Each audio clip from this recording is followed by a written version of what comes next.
Welcome to the Discover Montcalm podcast, where we're going to take a look at the communities, the businesses, the attractions, and the people that make up Montcalm County. Here is your podcast host, Dwayne Weed. Hello, and welcome to this episode of the Discover Montcalm podcast. My name's Dwayne.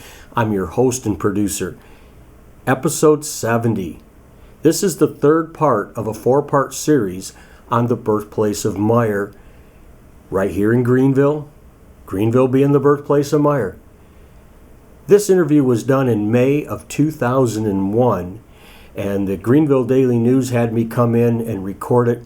The Meijer production team was there, and this was about a week before the store in Greenville on South Greenville Road, before it opened. So they brought everybody in, we had this nice conversation, a lot of history, and this is the third part of that. The people that are involved here are on the left. I got, his name's Tom.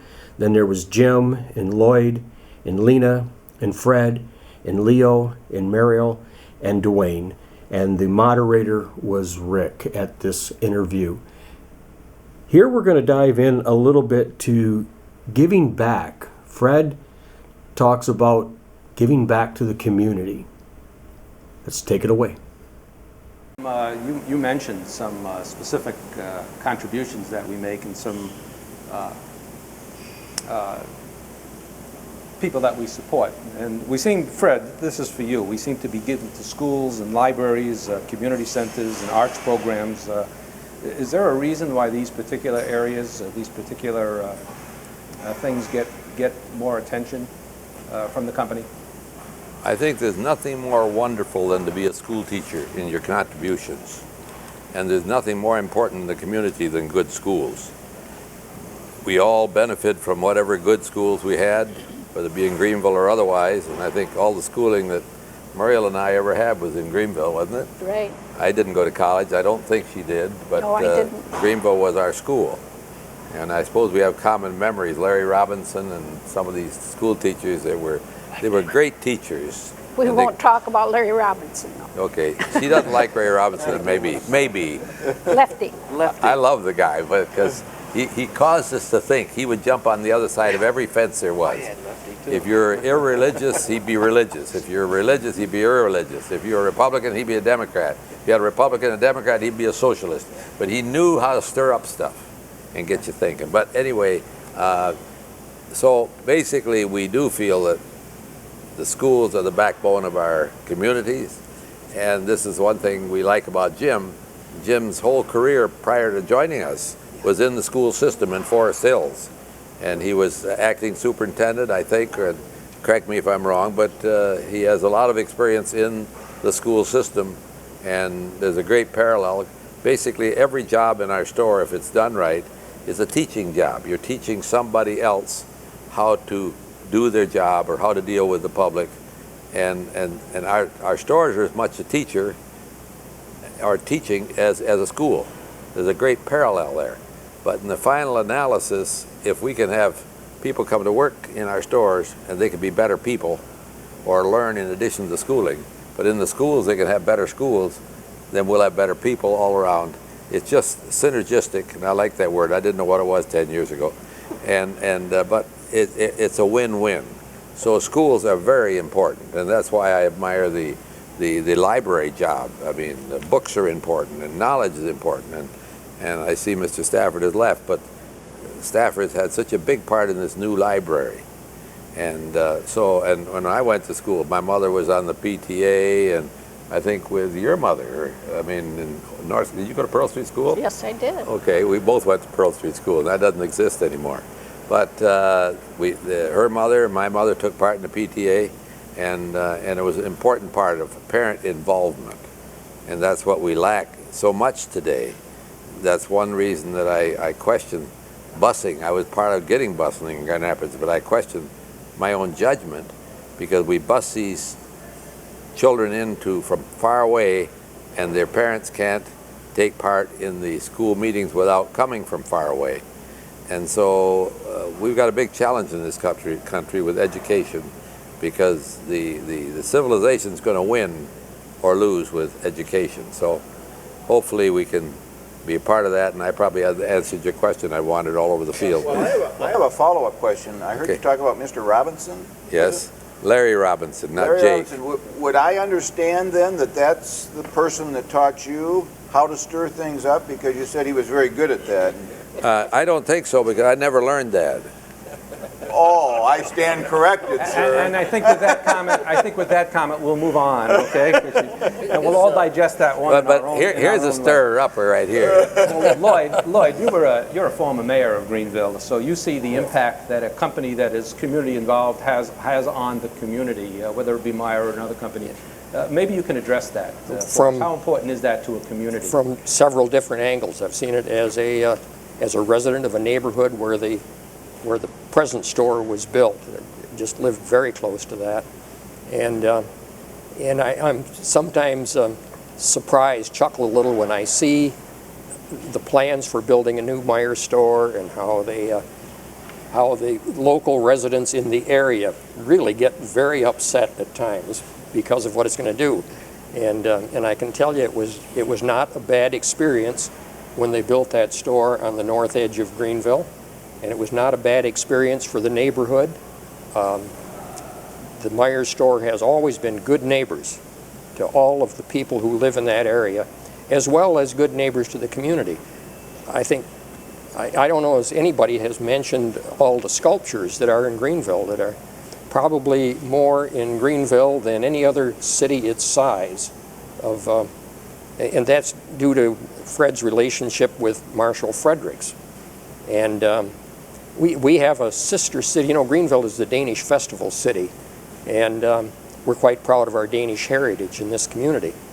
And we have a sister city in Denmark, Skalskør, and that came about because we were looking for a sculpture in our heritage park, and through the Meijer family, we got the Marshall Fredericks sculpture, and it's a duplicate of one that he made for the town square in Skalskør. And through our introduction, in fact, it was Marshall Frederick that says, when I was mayor, and he said to me, you should meet the mayor of Skalskør, where there is the same sculpture in their fountain. And through that, they became our sister city. Yes, the Meijer family has left their impact on Greenville. The Meijer store has. Well, Lloyd left out one point where he and we worked together, because they wanted the town or the area wanted the road bypass that goes around the west of the city and across and connects out to Fairplains. And Lloyd came to us and said, you know, if somebody builds on this property, it's going to damage the chances or make it so expensive to bring that road around. So Lloyd came to us and said the city, I think, you have to correct me now if I'm wrong, the city can't delve into it right now, but the city wants it. We think they'll want it a few years from now. Why don't you buy it and then spin off a piece of it and see that we have room for the road? Did I get that about right? Exactly. And that's where the road comes in from the west and crosses Lafayette Street and then goes up Van Dynes and then swings back in to connect into Fairplains going on east. And that was, would you call it the truck route or the bypass? We call it the truck route, which is probably a misnomer for it. But today, of course, we hope that the customers and the guests that are in our store now, a lot of them will take that road to come to the new store. And so I very much wanted to remodel the old store because I never thought of anything else. And then Earl Holton said, we'll spend more money on remodeling it and buying houses around there. And furthermore, when Jack Clifford was still alive, he wouldn't sell us anyway. He liked living right behind the store. I don't know why. His face was right up against the rear end of the store, but he liked living there and coming over to the store. And we're probably lucky he didn't die sooner. We might have bought that and done that. But when I talked about remodeling that and buying a few houses, Earl says to me, we're in the wrong place. We should go west of town where some of that action is. And so basically, so that happened in that way, but also Lloyd worked with us to get the right-of-way available for the city. And we didn't know if they were ever going to use it, because sometimes Lloyd's mayor and sometimes he's something else. And another month or two he's mayor again, or a year or two. How many times have you been mayor? Total of 10 years in two 5-year segments. I thought it was 10 times in 10 one-year segments. But anyway, Lloyd has been a real community leader and really interested in the city. And he's done one fine job. And that's one thing that's so important to the city. I think the present mayor has done a good job, and that you have people that are interested in the city, that are officials of the city. And basically, compared to what they do, they don't get paid diddly. Including here today, it's hard to talk to you without you getting around to the people part of the equation. And again, one of the cornerstones of our company is the way that we treat people with dignity and respect. Muriel, let me throw it to you. Treating people with dignity and respect has always been part of our business. Now, you mentioned before the welfare recipients. Can you expand on that a little bit? How Meijer encouraged you to treat welfare recipients with dignity and respect way back when? Well, my first recollection of welfare, we had a little card system. Now I'm talking the first store. And we were taught by, especially Mrs. Myers, would tell us, when you have a welfare patient, go and get that very slyly, go and get that card, and don't let other people realize that you're going after a welfare card. And as well as teaching all the family, has led me, the service is going to get you a long ways. Treat everybody with dignity and respect, and do a good day's job, and you're going to get a good day's pay. And that's the way it's always been as long as I've been with the company. And Fred, here's a question that we all already know the answer to, but I'm going to ask it because it's really going to give you an opportunity to again talk about the proper way to treat people. But the philosophy of Meijer is indeed treating people with dignity and respect, and it's something that your father has passed on to you. Do you think it still applies today? I'm sure it's very important today like it always was. And it only applies if we conduct ourselves that way. And we have many thousands of people working, and they all come from different backgrounds. And you have people that came from with mothers that are 16 years old when the baby was born, maybe. Didn't have a father or a mother to guide them. Now she's a mother, and maybe a single mother. So we have a much broader ethnic mix today. When we were in Greenville, I think there were 2 black families. Maybe there's only 2 now, I don't know.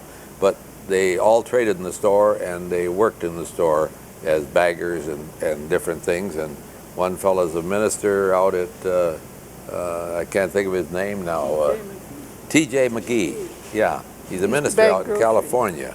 But I remember one of the families asked me to be a pallbearer. I'd never been to a funeral before, and I was about 16. And I turned him down. And my dad didn't say anything about, well, he did say something about it, but he didn't say, well, just tell him you will be the pallbearer. He said, Fred, I find that being a pallbearer is an honor. And I always close my barbershop. We will close the store, we will do anything. If somebody asks us to be a pallbearer, that's an honor, and you should do that. Well, I learned. I mean, I'd never seen a dead body before, and so I'm still ashamed I turned him down. So I'm proud of a lot of things. Once in a while I had to learn, but my dad was a wonderful teacher, and this is what Leo talks about, is Leo was a wonderful teacher to him when he was 17 or 18, or an example before that. And I was very lucky. Lena was very lucky, insofar as the parents we had. I mean, I often say, you know, Lena gets disturbed about cloning.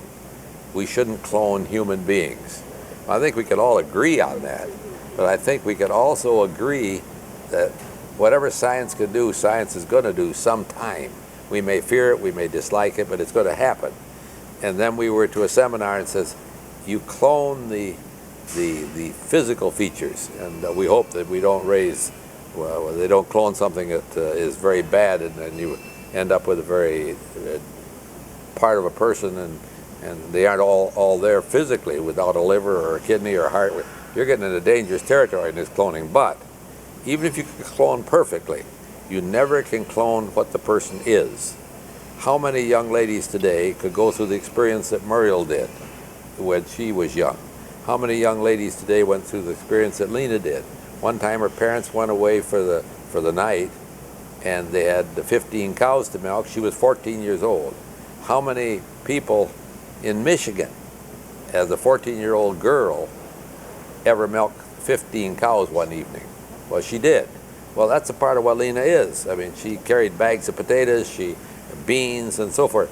But so you can clone Lena, but you never get another Lena. And whatever it is, I like what she is. Well, Tom, you're a store director, and you're really charged at the store level to follow through and execute the corporate policies. So perhaps you can talk about your thoughts and the dignity to respect philosophy that the company has. Well, you know, it just seems like I grew up with that. Not only, you know, I started when I was 16, but it's always been taught. It's always been stressed. The importance of treating each other with dignity and respect goes as far back as I can remember working. You know, it's just something that we as a company, my store director, I mentioned Bill Whitaker, about how he always seemed to treat people, and it was like a natural thing for him. It wasn't really that we were preaching dignity and respect. It's just what we did as a company back then, and today too. It's important. It's very, very important we continue to do that. Teamwork is maybe this, you can take this, maybe Jim. Teamwork seems to be the phrase nowadays. There's some great history on teamwork at Meijer, but how's it played a role at Meijer? Maybe talk a little bit about teamwork and what it does for us. I think it's kind of wrapped up in what a number of people here have said, and that is there's an underlying respect and dignity that, as Tom just mentioned, it's not something that you go out and do as a consciousness. It's almost an underlying, unconscious way that we do business. And I think if you truly honor and follow a dignity and respect, teamwork is a natural ally then. Because teamwork is how do we help each other? How do we take a job, and with bringing more people, more minds, more ideas to the table, how do we do it easier? How do we help each other? And I think teamwork is just a very natural follow to dignity and respect, because where you have very good teamwork, you have people who do respect each other, are willing to work with each other, and are willing to do what's good for the cause of a store, or cause of the company. You know, you look around at this particular group, and you look at our group in general, our team member group, and one thing is very, very noticeable at Meijer, that there's a whole bunch of long-term team members. Team members who've been working for 20 or 30 years. Dwayne's been here even longer than that. Muriel's career stretched longer than that, as mine has. Is there a secret to retaining people, Tom? Is there a magic potion or a magic formula to retaining people? I don't think there is. I think really if you just do it right day in and day out, treat people the way they want to be treated, I think it, you know, at this job, Dwayne talked about working with the different people all the time. That's what keeps me going. I think it's something different every day. We deal with a lot of the same clientele, obviously, and they're all, we're fortunate. We have a great clientele up here, but I've been to the stores in Grand Rapids. We had great clientele in Grand Rapids. You know, I think day in and day out, if we just do what we're supposed to do, just treating people like Fred has said all along, treating them the way they want to be treated. It's not really a secret. That's what people want. That's what I want. Yeah, and I think Dwayne addressed it a little while when we asked him why he's been with us as long as he has. Rick, one thing I would add in that, what Tom's talked about, making sure we do it every day and doing what people want to have done. I think one of the tricks we've learned in making sure that new folks that start working for us understand their job and are trained into how to do their job, we have learned that the reason people leave is because we've allowed the job to be overwhelming for them. And it's overwhelming. We look around us. We have large stores, many different product selections, many ways of doing jobs, many jobs that have to be done to make the whole thing come together and work. And people really need to know how their job is important to the company and how to do their job. And we do exit interviews if people do choose to leave us. And what we've learned in that is the job was too much. The job was overwhelming. I didn't know how to do it. I didn't feel comfortable having a guest or one of our customers ask me about something in the store. If I don't know and I can't answer, I'm embarrassed. And if I'm embarrassed, it's not comfortable and I'm going to leave. So that's one of the day-to-day things that we've really tried to build into our dignity and respect. I don't know whether I've ever told Fred this, but one thing I like about dignity with the Myers family is if you made a mistake in the store and they saw you make the mistake, they didn't say to you right there, they said, we waited till a later date and said, come in the back room, or don't you think we could do this a little better? Don't you think you could do it a little better this way? They didn't ridicule you in front of the customer, and to me that's one reason we have as good clerks as we've got, is because they're, again, taught the right way to respect everybody, whether it's your fellow employee or whether it's a customer, to treat them with respect. Dwayne, got anything to add to that? That is so true. There's been some times that I have met in the last 38 years that I've worked. A couple of times I had made some bad mistakes. And then when the store director or the grocery manager came up to me and actually took me in the back room and said, you did this the incorrect way, it should be done this way. And it made me feel like, boy, I really screwed up. But what he did to me was made me feel, no, I didn't screw up. It's just you're learning this new process and this is the way to do it. And it made you feel good about yourself, not bad because you screwed up. And I think that helps. And today, the management we have today try to do that to the new hirees that come in the store, but the work ethics, I think, aren't there that used to be there 10, 12 years ago. And it's hard to really find real good people today. I really feel that the people that give their lives to things, most people that are dedicated, well, we have 700 volunteers at the garden. They don't get paid anything. And they're dedicated and they're loyal. And one man, Paul that does the orchids, he said, if you paid me, I wouldn't do it. And but I wouldn't do it for pay, but I sure want to do it. Well, I would dare say that half the people in our company, and maybe half is a poor example, maybe it's 75% or 25%, could make more money doing something else someplace else. But so basically, people really don't work for money. You need money. You need to live, you need to pay your insurance, you need to have your hospital bills paid and your medical and food and decent home. But basically, there's usually a way to do something that's less appealing for more money. And I could give some extreme examples, but they wouldn't be proper here. But so that's part of the deal. And that makes it fun. We've got a great history here in this community. We've got basically a great history in our West Michigan backgrounds. But now we're in 5 states, and we're constantly going into new communities who really don't know what the Meijer story is all about, is unfamiliar with the history and the company's philosophies and so on and so forth. What's the first impressions? Fred, or maybe you, Jim, also can jump in. What's the first impression you want guests to get about the company? You only get one chance to make a first impression. What do you want the guests to know when they come into one of our stores? I'll yield to this senior senator, but he's junior senator. But Rick, I think we want our guests to feel like this is their place. This is comfortable. This is where my needs are satisfied. If I have a question, there's someone there. no one's meeting me at the door other than our greeters and saying hi to them and escorting them around the store. But when I have a question, when I need help, when I need to know where a product is or some information about a product, there are people there that are ready and willing to help. We do some interesting things in our company, and we've gotten great feedback from guests about that. One of the things that I hear more often than not is, I was astonished, in new communities when we go, I was astonished that I asked a question and somebody took me to the product. They didn't say it was 4 aisles down, turn left, and it's right there.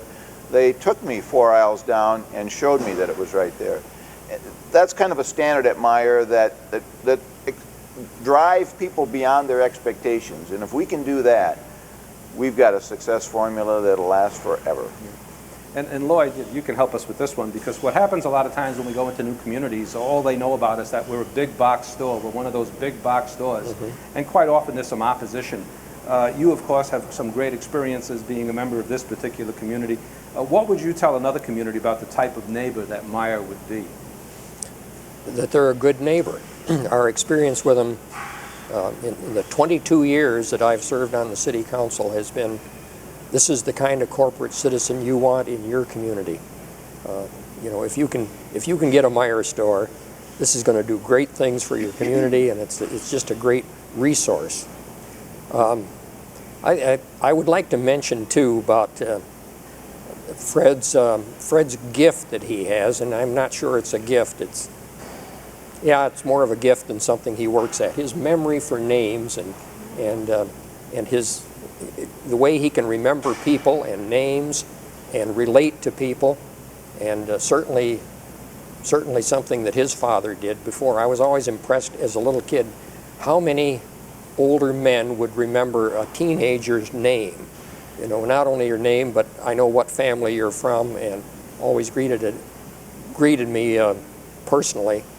And I think back to the days when the store started, and I don't know how many of you can remember. I can remember as a little kid going into the grocery stores, and you went to the clerk, oftentimes the owner of the store, behind the counter, and you had a list of what you wanted, and then he went around the store and picked the things out, and he brought them to the counter, and then maybe even charged them to you, put them on a slip. Anyway, he did everything. So here we're in 1934, there were probably, I don't know, at least 3 grocery stores in North Greenville that I can think of.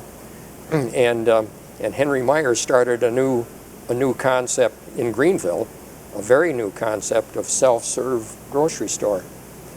And I've thought about that a lot, and thought about the personal service that people were getting in the grocery stores they were going to. And I would submit that the new Meijer store would not have been a success if it wasn't for the personal contact that Henrik Meijer made when you came into the store. He didn't go around and pick the items off the shelf for you, but you got the personal greeting. He was a neighbor. The people who worked there were neighbors. They were friends. So it really didn't lose the personal atmosphere that you had with the small stores. And I think that had to contribute to the success of that store that started out in the very hard times, in the middle of the Depression, in the deep part of the Depression. I think you might have answered my next question, is have they lived up to their expectations? Yes, one time when we had the visiting mayor from Scale Score, Denmark, here in Greenville, and we were looking for something on how to entertain him, and Fred graciously volunteered to take this visiting mayor on a tour to Saginaw, to the Marshall Fredericks thing. And we went together on that trip. Oh, yeah, we had a van. We had a van, and you kind of hosted the thing. But coming back, we had to stop at a new store on the west side of Saginaw because Fred wanted to go in, and we all went in with him, and Grace Sagendorf was with us. And Grace was with us, and having run for political office many times, you know, and I was really envious of the way Fred can work the crowd, and he's out there handing out those purple cow cards and greeting people. And everybody that came in, he stood at the door of the store. This is a new store. He went in first and let the store director know he was there. And surprisingly, how many of the people working in that store he called by name in a new store. I was really impressed. And then the rest of us got back on the van ready to go, but he could not help himself stand at the door and greet the guests, as you call them, coming into the store, shaking hands with them, got back on the van and was telling us about, well, he met so-and-so that lives over so-and-so, and they have so many children, and they were here. And it occurred to me that this isn't something he works at. This is something that comes so natural to him because he's interested in these people. It's not that he's trying to learn their names or to make an impression on them. He is sincerely interested in them. And I think that rubs off on the whole structure of the Meijer, the whole organization. I'm so glad, as I said before, that I found this interview and I'm able to share it with everybody, because Meijer has had a big impact on the Greenville community and Montcalm County and Midwest. It's not just Michigan anymore. It hasn't been for a long, long time. Discover Montcalm Podcast. You can follow us on YouTube, Instagram, and Facebook at Discover Montcalm Podcast or discovermontcalmpodcast.com. Because this is a video interview, I hope you go over and you click on the YouTube channel, you subscribe to it, you like it, you follow us. We do this on an audio and video platform, but this is great history to have, and it's a great video to watch. Tune in next week when we dive into episode 71, the fourth part of the four-part series on the birthplace of Meijer being Greenville. Thank you for tuning in, and remember to buy and shop locally. Connect and subscribe to Discover Montcalm Podcast at discovermontcalmpodcast.com. Follow us on Facebook, Instagram, and YouTube at Discover Montcalm Podcast. To be featured in an upcoming show, contact Dwayne at 231-250-9624. Remember to subscribe at discovermontcalmpodcast.com.